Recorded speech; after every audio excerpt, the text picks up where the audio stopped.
Oke teman-teman, kali ini kita bakal bahas sesuatu yang fundamental banget dalam Islam, yaitu nuzulul Quran. Nah ini tuh bukan cuma soal satu peristiwa di satu malam loh, tapi ini adalah sebuah perjalanan. Perjalanan agung yang membentang dari alam ilahi sampai ke hati kita. Yuk kita bedah bareng-bareng. Coba deh, pernah kepikiran gak sih gimana caranya sebuah kitab suci itu diturunkan? Apa jreng, langsung muncul begitu aja dalam bentuk buku? Atau jangan-jangan ada sebuah proses yang jauh lebih besar, lebih agung di baliknya? Nah, jawaban dari pertanyaan ini nih yang jadi kunci buat kita memahami Al-Quran. Oke, jadi kita mulai dari dasarnya dulu ya.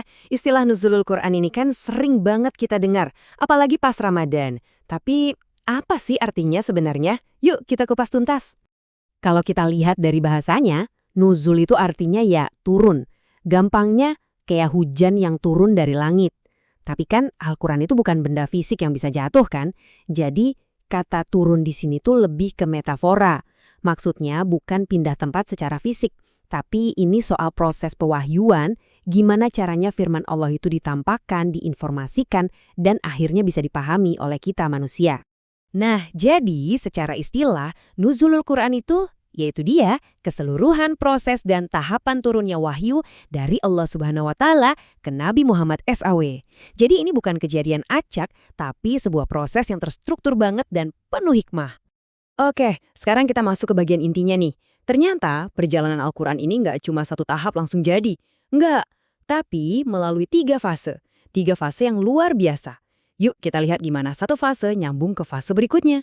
Nah, ini dia nih peta perjalanannya. Fase pertama, Al-Quran itu ada di Lauh Mahfudz. Terus fase kedua, dari Lauh Mahfudz diturunkan ke Bait Al-Izzah di langit dunia.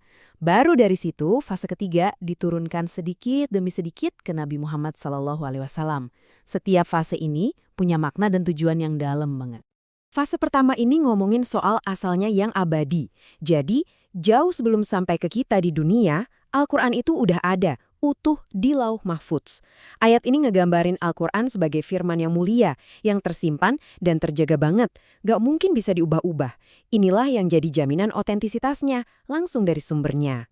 Lanjut ke fase kedua. Nah, ini yang menarik.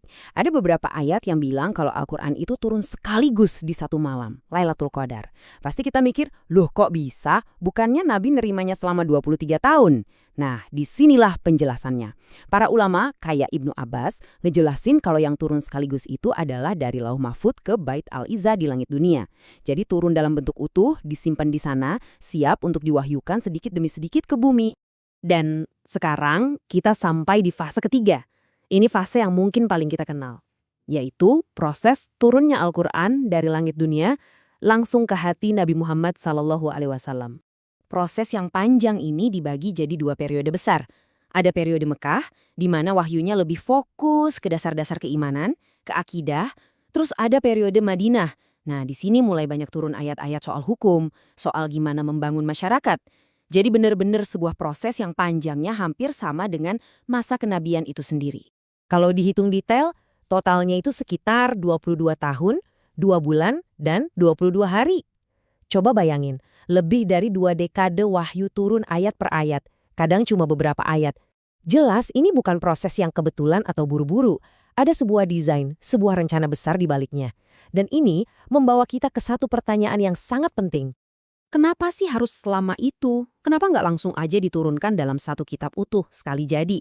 Ternyata, pertanyaan ini bukan cuma kita yang nanya loh. Orang-orang di zaman Nabi dulu juga mempertanyakan hal yang sama. Buktinya, Al-Quran sendiri merekam pertanyaan itu. Orang-orang kafir waktu itu pakai ini buat nyerang. Mereka bilang, coba kalau emang benar dari Tuhan kenapa nggak turun sekaligus saja? Dan luar biasanya, di ayat yang sama Allah langsung kasih jawaban pertamanya, supaya kami perkuat hatimu dengannya. Nah, jadi kenapa nggak sekaligus? Yuk kita gali lebih dalam lagi jawabannya. Apa aja sih hikmah di balik metode pewahyuan yang super unik ini? Ternyata ada banyak banget alasan penting kenapa proses bertahap ini yang dipilih. Ini bukan kebetulan sama sekali, tapi benar-benar sebuah strategi ilahi yang sempurna, baik untuk pendidikan maupun untuk transformasi umat manusia. Yang pertama, Dan ini penting banget, adalah untuk menguatkan hati Nabi Muhammad SAW. Bayangin deh, menerima wahyu itu tugas yang berat banget. Dengan wahyu yang turun secara berkala, seolah-olah Nabi terus-menerus ditemani dan didukung oleh Allah, apalagi pas lagi susah-susahnya. Terus yang kedua, ini jadi semacam mukjizat yang live. Jadi setiap kali ada tantangan atau pertanyaan dari orang-orang kafir, wahyu turun untuk menjawabnya saat itu juga. Keren banget kan? Langsung menjawab tantangan zaman. Terus, ada juga alasan praktis dan edukatif. Coba bayangin, kalau 6.236 ayat turun sekaligus dalam satu hari. Gimana cara Nabi bisa langsung paham semuanya, ngejelasinnya, apalagi ngamalinnya? Dan gimana juga para sahabat bisa menghafal dan mencatatnya? Pasti pusing banget. Nah, dengan turun bertahap, setiap ajaran bisa diresapi, dihafal, dan diamalkan dulu sebelum wahyu baru datang. Jadi, belajarnya lebih efektif. Proses ini juga penting banget untuk mengubah masyarakat secara perlahan, tapi pasti. Contohnya, larangan minum khamar atau arak. Itu kan nggak langsung dilarang total, tapi ada tahapannya. Ini biar masyarakatnya bisa beradaptasi. Dan yang paling pamungkas, ini adalah bukti kalau Al-Quran itu dari Allah. Coba pikirin, selama 23 tahun, ayat-ayat turun, tapi gaya bahasanya konsisten. Isinya nggak ada yang kontradiksi, bahkan bisa merespon peristiwa yang sedang terjadi.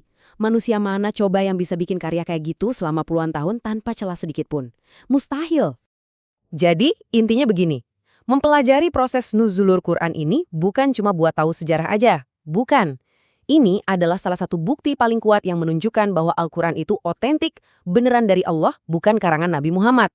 Prosesnya yang begitu detail, bertahap, dan penuh kebijaksanaan ini mustahil banget bisa direkayasa oleh manusia.